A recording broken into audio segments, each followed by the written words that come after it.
ایک بار لاہور کے طلباء نے کچھ گڑبڑ کی تو governor Amir Muhammad Khan Nawab of Kala Bagh نے کالج غیر معینہ مدت کے لیے بند کر دیا۔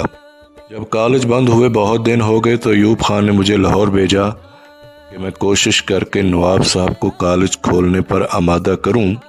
اس سلسلے میں میرا نواب آف کالا باغ کے ساتھ جو مکالمہ ہوا وہ پیش خدمت ہے۔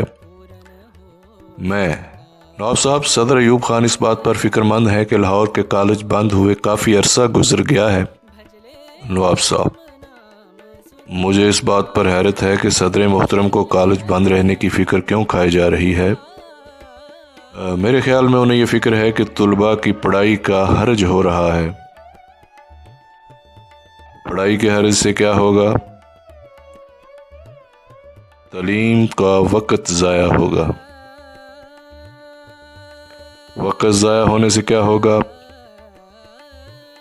شاید طلباء کی زندگی کا 1 سال مارا جائے۔ اگر زندگی کا 1 سال مارا بھی گیا تو کیا ہوگا؟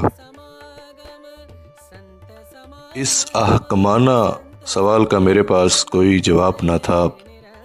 نواب صاحب مونچھ مروڑ کر بولے، میں کہتا ہوں کہ اگر ایک پوری جنریشن ہی ان پڑھ رہ جائے تو بھی کوئی فرق نہیں پڑتا۔ آخر میرے اور تمہارے آباء و اجداد یا صدر محترم کے آباء و اجداد بھی تو یہ اور ایم اے پاس نہیں تھے۔ ان کا ان پڑھ ہونا ہمارے اعلیٰ عہدوں میں کوئی رکاوٹ نہ ڈال سکا۔ میں جب مناسب سمجھوں گا کالج کھلوا دوں گا۔ جناب صدر کو جا کر تسلی دینا کہ وہ خواہ مخواہ کی فکر میں جان نہ کھپائیں۔